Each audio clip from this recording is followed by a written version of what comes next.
Hello, class. Where's Chris? In fact, where's the rest of the class? Oh well, no matter. I didn't get two bachelor's degrees to sit around and wait. Let's get started. So we're going to be starting today in AHA. We're turning to Chapter 9, Section 3. We've only got two more sections to go. We're going to have to get a new book here pretty soon.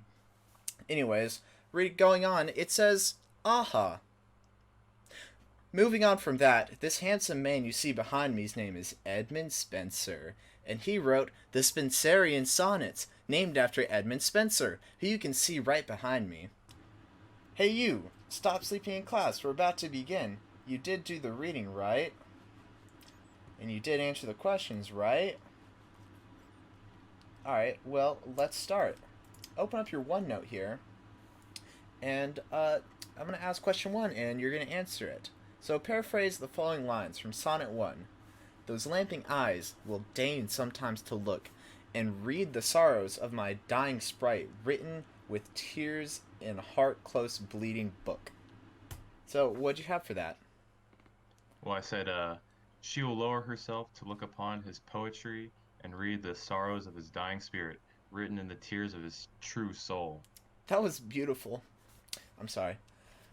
I need to regain my composure, and while we move on to question 2. Question 2 asked, what does the speaker of Spenser's Sonnet 775 wish to convey to his love? What'd you have for that? That he can make her name immortal with his poetry. And that he can, and that he did.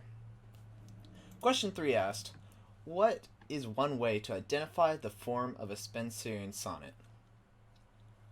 I'm going to be honest, I have no clue. I couldn't find the answer.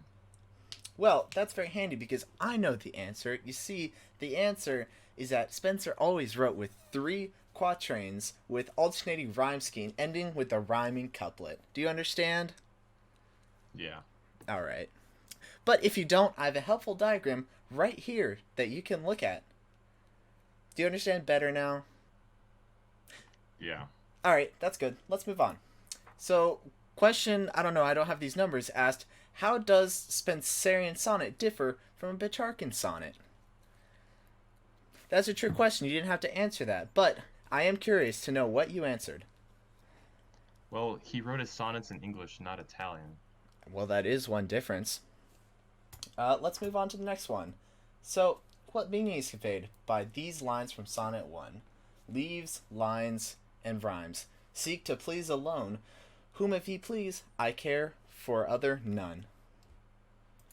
Well, for that one, I put, these poems are only to please her, and if she is pleased, I don't care for anyone else. That was very well said.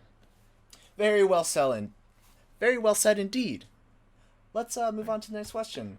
In these lines from Sonnet 35, what is the speaker claiming? Yet are mine eyes so filled with store of that fair sight that nothing else they brook. Well, for that one, I was not quite sure. I didn't get the answer. Well, you see, Spenser here, he is so consumed by her sight that he can't think of anything else except her beauty. And that was the speaker. That's what the speaker was claiming from Sonnet 35. Okay, I So, see. the images of pages in love's soft bands, like captives trembling at the victor's sight, reinforces what theme? For that, I answered, the theme that was represented was love is a conquering force. That is very correct. And Thank you. the next question says the following lines come from Sonnet 1. That angel's blessed look, my soul's long lacked food, my heaven's bliss. What is this an example of?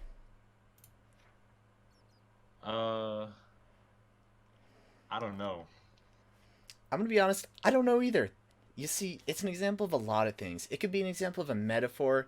It could be an example of a poem or just words, the English language. So, I think it's up for you to decide what it is an example Okay. of. Alright, well that's all I have for us today. Alright, class, you may pack up. Guys, stop huddling by the door. No, guys, it's